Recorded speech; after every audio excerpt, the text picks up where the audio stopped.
The following episode of The Breakdown includes discussions on sensitive topics such as substance abuse and suicide. Listener discretion is advised. If you or someone you know is struggling with these issues, please seek professional help or contact the crisis hotline. The views expressed are those of the guest and do not necessarily reflect those of the show or its affiliates. Hi guys, I'm Brad Montgomery, and welcome to The Breakdown. And here we talk about science, psychology, and finance. Today, we're going to be talking about substance use disorders. Before we get started, if you missed any of our episodes, you can always head over to kfoxtv.com/community/the-breakdown. Now let's break it down.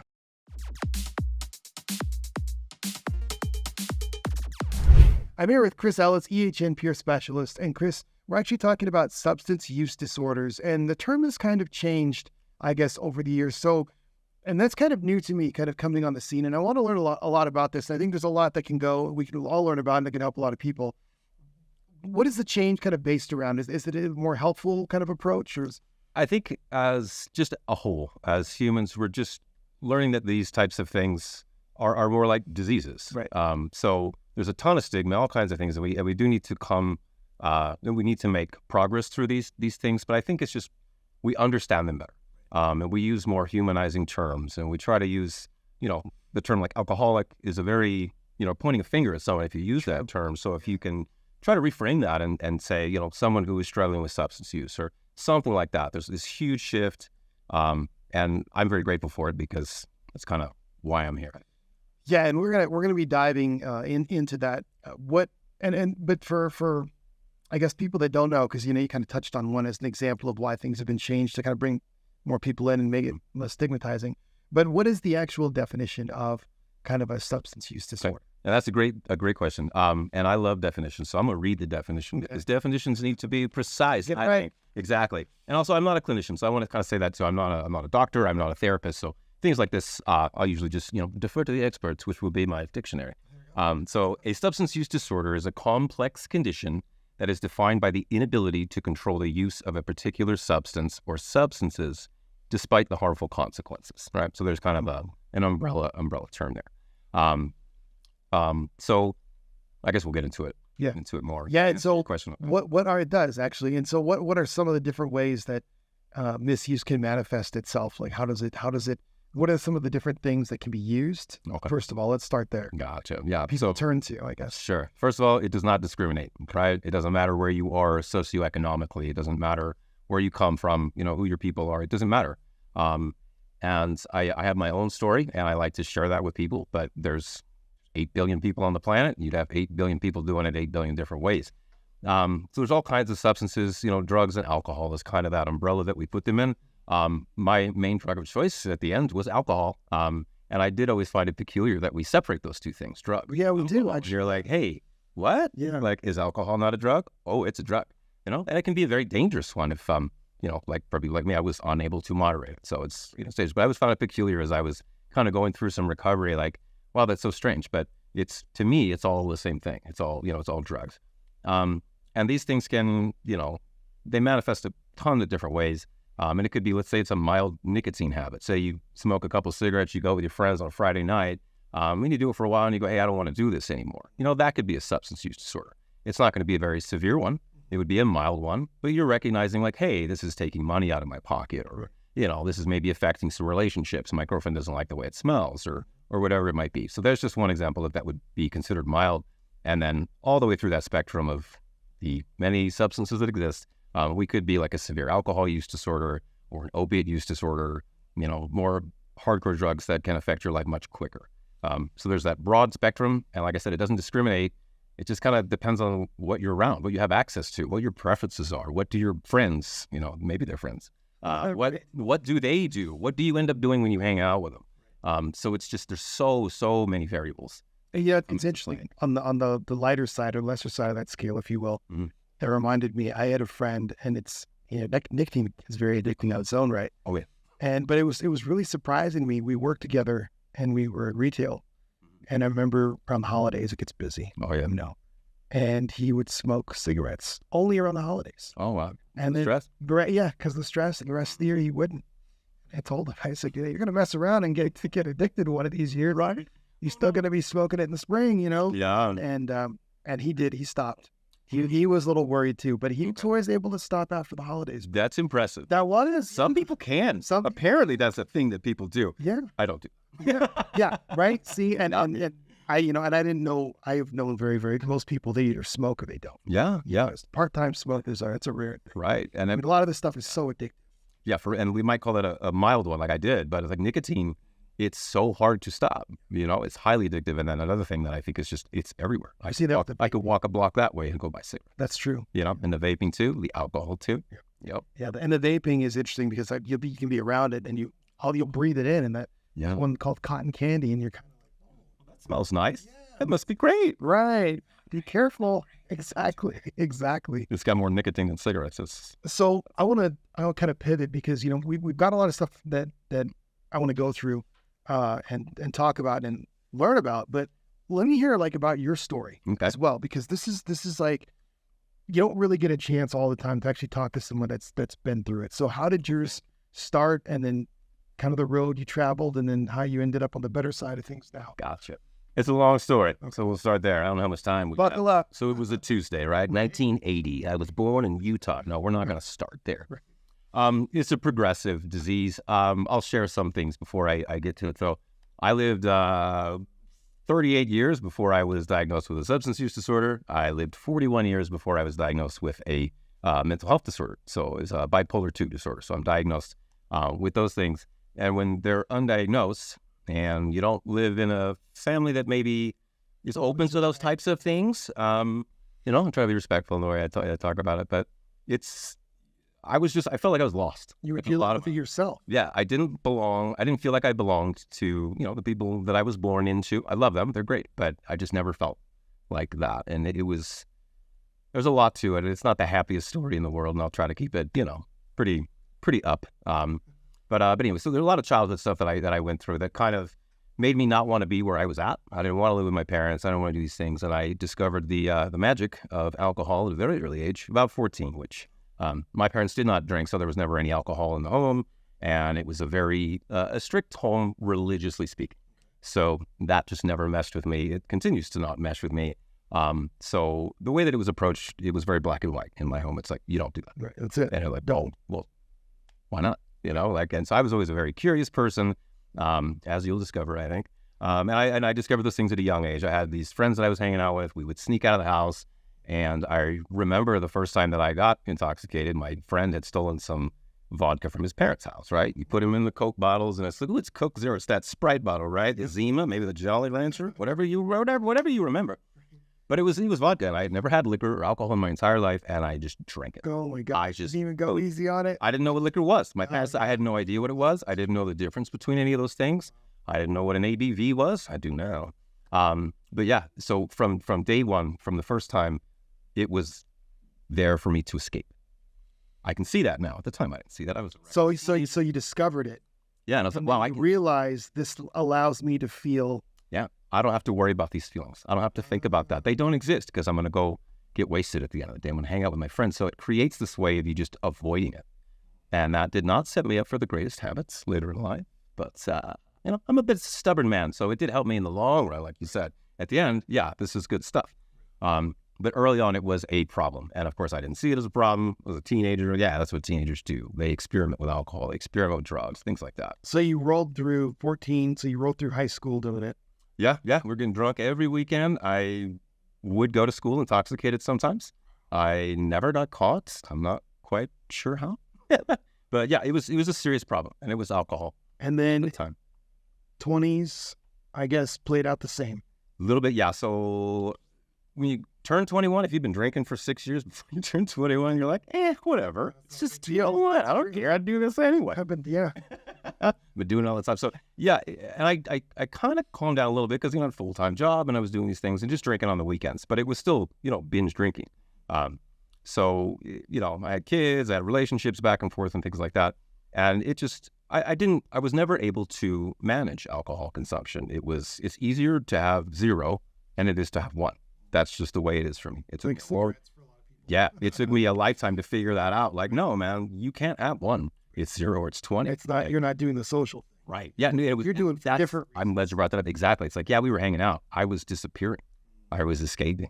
I didn't know it at the time, but you get sober, you get help, and you go, man, that's what I was doing. I got kids that are older than I was that, you know, are thankfully not into those types of things. You know, I kind of had to break down some walls, you know, but that's all right. So 20s, yeah, I was just drinking. And then I moved here to El Paso when I was 23. And this is one of the things that I'm still working through in therapy is the triggers for when these things would manifest themselves. So for me, it's relationships. When relationships sever, I have a very difficult time processing it. That was one of the things I was going to ask is what kind of brings it on, right? Yeah. So what makes you want to turn to it? Is it a sudden thing? And that would explain it. It's emotional. Yes, for me, it was a very, very difficult thing. I didn't learn how to process emotions. I didn't learn how to be okay with my emotions. Like I said, it was a religious home, and humans are humans. Humans have urges. Humans have things, and they're very normal. And for me, they weren't always displayed as normal. So it was difficult for me to learn how to feel those things. The way I said, like I stopped drinking when I was 38, and my line was, I have 38 years of crying to make up for.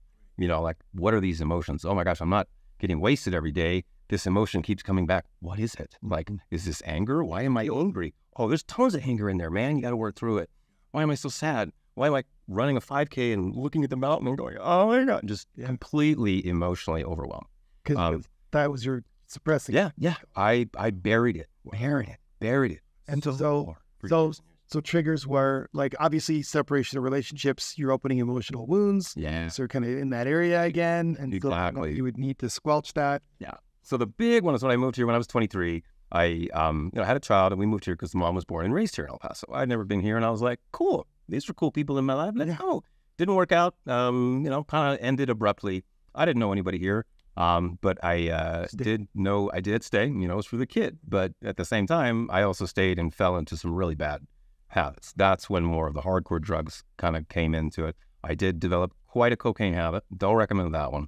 If you'd like to lose everything that you have, like your home and your 2 cars, and have them repossessed, yeah, go for that. That's evil. I don't really believe in the term evil, but that drug, right away, it got me. Like, no, I didn't stand a chance. Now, were you still turning to alcohol as well, or did you completely still? So it was both. Oh, and then it's world is your oyster, right? Yeah. So it's because you're older. I don't even know how these days, to be quite honest. So yeah, so it's a strange, like the brain just works in such a strange way. So it was always alcohol, so that was always there, right? And then we're having our drinks everywhere, and then introducing other drugs, marijuana, cocaine, things like that. I haven't thought about this in a long time, but there's this strange thought process, at least that went through me. It's like, oh, I'm too messed up on one of these drugs.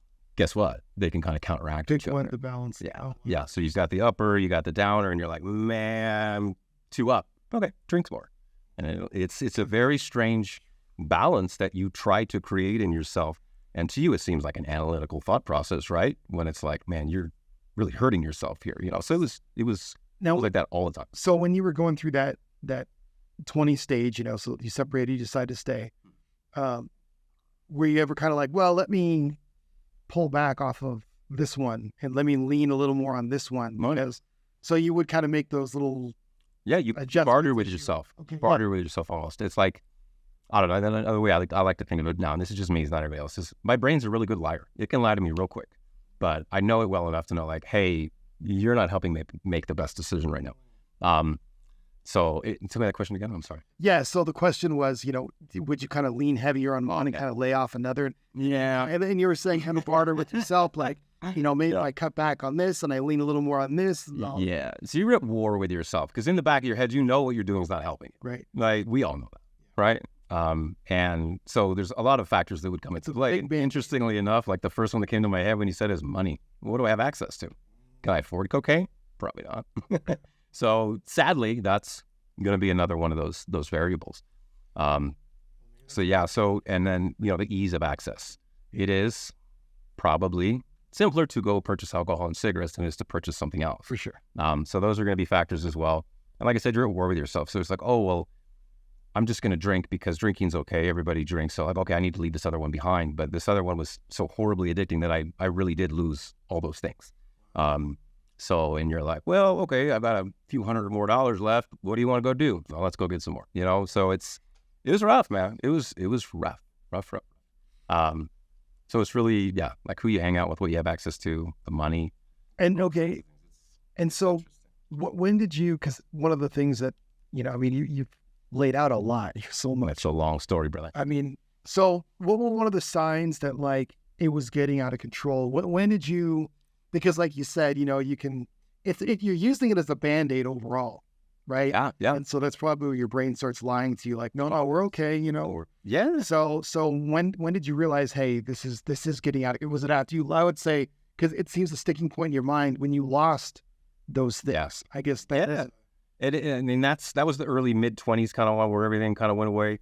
And then it just progressed to other things. Like, okay, I stopped using the cocaine. I probably maybe 2 years I had that habit. And then it was just alcohol for the most part, cigarettes, marijuana, things, the less hardcore, even though I would consider alcohol to be one of the most severe ones, even though you can get it. Legal. Yeah, exactly. And that's another peculiar thing too. It's like, why are these certain things categorized in certain ways? But I'm not a politician. I don't, but yeah. So yeah, you definitely try to like I said, you're hard on yourself. So I guess I need to continue through the story because it's like the mid-20s was that thing. And then I was kind of unhoused for a little bit. I slept in the car that they hadn't repossessed yet. And there goes that car. Oh, crap. So you're meeting people, you're sleeping on couches, you're doing these things. And then, like I said, that's when I kind of got into music and things like that. So us musicians, we do have a tendency to enjoy certain things. And that's, and I did. And when you're younger, 20 is whatever, it doesn't affect you a whole lot. And then another woman, I married this woman, I have 2 kids with this woman, I love this woman. And when I met her is when I kind of stopped the cocaine stuff. So the more hardcore drugs, I was like, ooh, no, I like this person. Right. She's very sweet. She has children. And, and we clicked like right away. And I've even told her this, that if I didn't meet her at that time, I don't know how bad it would have gotten. Like I was unhoused. I had no money. I was buying cocaine with all the money that I had. And I stopped those things. We have kids, she's awesome. And that of course will come full circle because that relationship ended. We are divorced. Right. What's my trigger? There it is. Right. So kids, we do the life thing, we do the college thing. I'm playing music. I'm doing all these things, hanging out, drinking way too much. And then, it took a very large toll on my relationship. I will say that I was probably 90% of the problem. It takes 2. I'm not blaming her, but when your husband is struggling and not knowing what to do, I had no idea. Like, I didn't know I was sick. Everyone drinks. You go to Peter Piper Pizza, it's true. It's what people do, Yeah. So, long story short, we did eventually end up getting divorced. How old were you when you did? And that was 38 when we got divorced. So I was 38 years old. And that's when I hit my proverbial bottom. The person has to hit bottom. So do you think it was the pain from the past and then this new pain together, or it was this pain opened up the pain? Yeah, that pain opened up. It chained all the way down, man. And there were a lot of other factors that I don't think are relevant to the conversation, but that's when I got to my lowest point. It was incredibly difficult. The whole process of that divorce was hard. We have kids. It was just emotionally draining. And I had a pretty bad habit of drinking. What do you think somebody turns to, so it just skyrocketed. I was hospitalized a couple of times for just being intoxicated. I was not a nice person to some of the people that I do love. And it's got to the point where I don't know if I'm going to say this, but trigger warning, suicide. There was an attempt one day. I decided that I didn't want to be here. Right. And there was an attempt, and then I basically just started texting people like, bye. And certain people read it and they know, that's a cry for help, right? Right. So cops, officers came to my house, and they came and got me, and they'd come to get me a couple times before because I was just being belligerent. I wasn't hurting anybody. I wasn't violent, thank goodness. And I would just be medically hospitalized, detoxed. I was, a jerk to doctors and officers, and then they would let me go in the morning. It was just a medical thing. But this time that's a crisis. That's a mental health crisis. That is so huge. And I was trying to barter with cops. I was wasted. Like I don't know how many beers I had, but when I got out of this whole thing and I came back, there was beer in my fridge that I don't remember buying, which means somebody bought it in a pretty messed up state. No, it's dark, bro. We'll hang out. I'll tell you the whole thing. So then that takes you to 38. Okay. So then, yeah. And that's when you got help, right? Right. Because that night, I'm telling you about when I was trying to barter with the officers, like, no, man, I'm good. Don't take me. No, man. They're like, no, man. Like, we got called here for this reason. And when we get called here for this reason, we don't just walk away, man. And they were very, very cool. And there were, several officers, 4 or 5 maybe officers. And the guy, I don't remember his name, but he was like, well, we have to take you in. And I was like, well, no, man, I'm, trying to do it. He's like, look, bro, like, we don't want to do this. We don't want to take you and put you in that car. But that's what we have to do.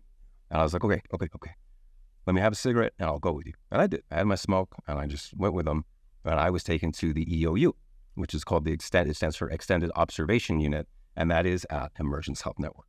I didn't know what Emergence Health Network was. I drove by the building a million times. No clue. And as a very intoxicated, very sad, struggling man, I was taken there. And I wake up and I'm like, where the hell am I? Like, I don't even know where I am. It's cold in here. Like, I kind of had I could remember some of the things that happened.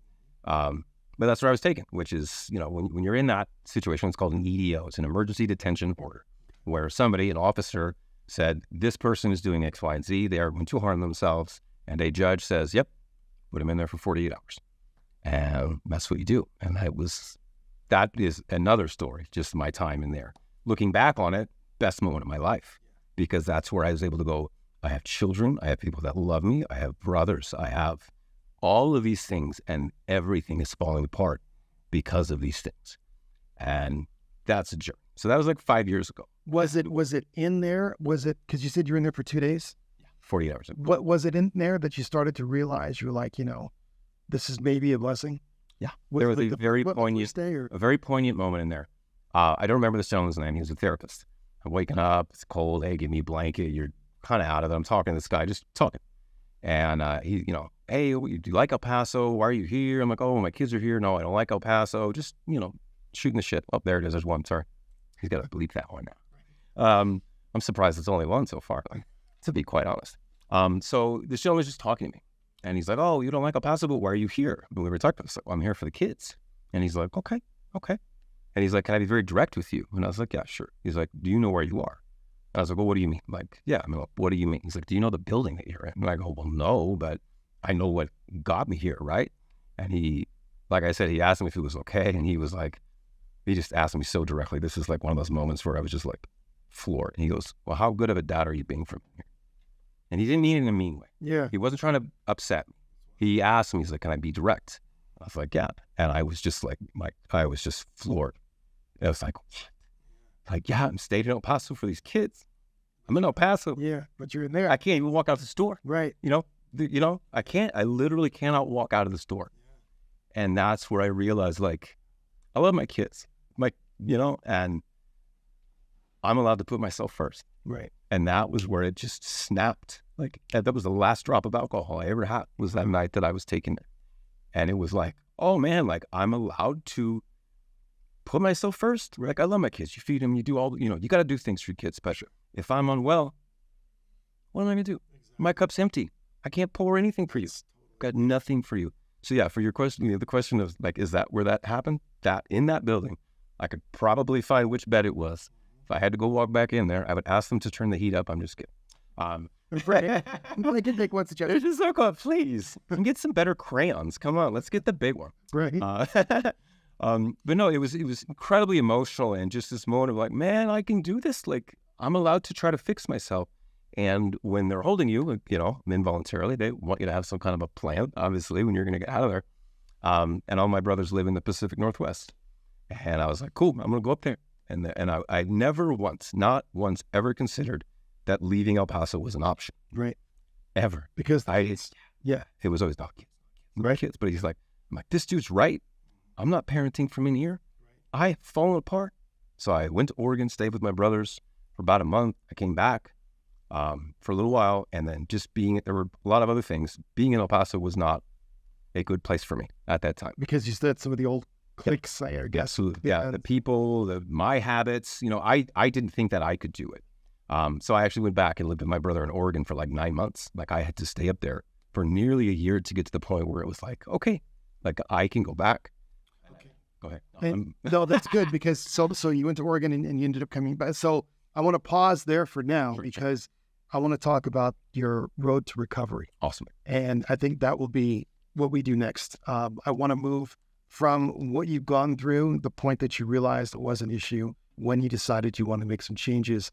And then as we talk about your road to recovery, I want to also maybe let you give some hints to other people, things that they can do, signs that they can watch out for. Yeah. So definitely want to stay tuned for that. We're going to have that for you coming up. If you enjoyed this conversation, make sure to comment, subscribe, and share it with your friends. You can check out our past archive of episodes on kfoxtv.com or listen on Spotify and Apple Podcasts. Thank you so much for breaking it down with me, and we'll see you next time here on The Breakdown.